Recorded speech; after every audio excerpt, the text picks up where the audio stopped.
3 ದಿನಗಳಿಂದ ಸತತವಾಗಿ ಭ್ರಷ್ಟಾಚಾರದಲ್ಲಿ ಸಿದ್ದರಾಮಯ್ಯನವರ ಸರ್ಕಾರದಲ್ಲಿ 187 ಕೋಟಿ ಲೂಟಿ ಮಾಡಿದ್ರು ಅಂತಕ್ಕಂಥ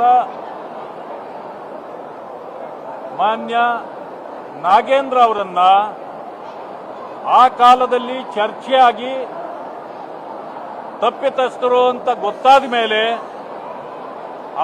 ಅವರನ್ನ ಸಂಪುಟದಿಂದ ವಜಾಗೊಳಿಸಲಾಗಿತ್ತು.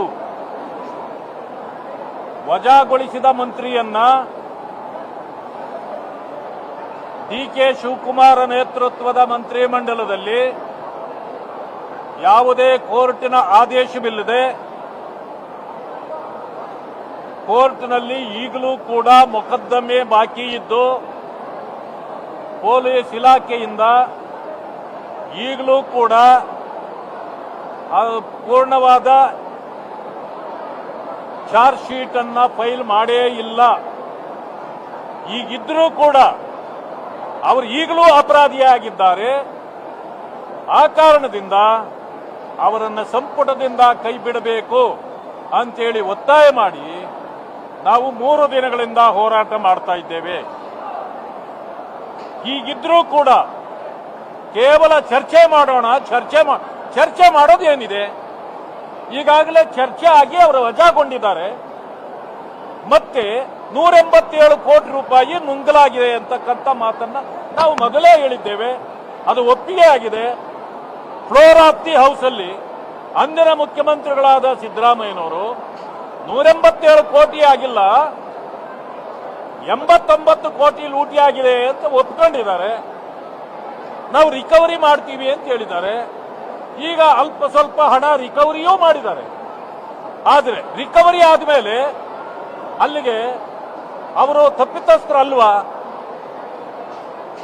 ಅವರನ್ನ ಅಲ್ಲಿಗೆ ಕೇಸ್ ಕ್ಲೋಸ್ ಆಗುತ್ತಾ?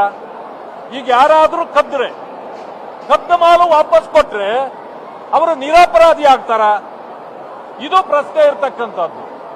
ಇವತ್ತು ಮಾನ್ಯ ನಾಗೇಂದ್ರ ಅವರು ಪ್ರೆಸ್ ಕಾನ್ಫರೆನ್ಸ್ ಮಾಡಿದ್ದಾರೆ.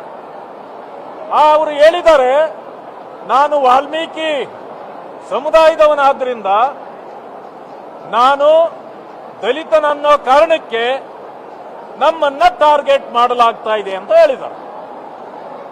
ಮಾನ್ಯ ಮುಖ್ಯಮಂತ್ರಿಗಳಿಗಾಗಲಿ ನಾಗೇಂದ್ರ ಅವರಿಗೂ ಕೂಡ ನಾನು ಕೇಳಲಿಕ್ಕೆ ಬಯಸ್ತೇನೆ, ವಾಲ್ಮೀಕಿ ಯಾರು?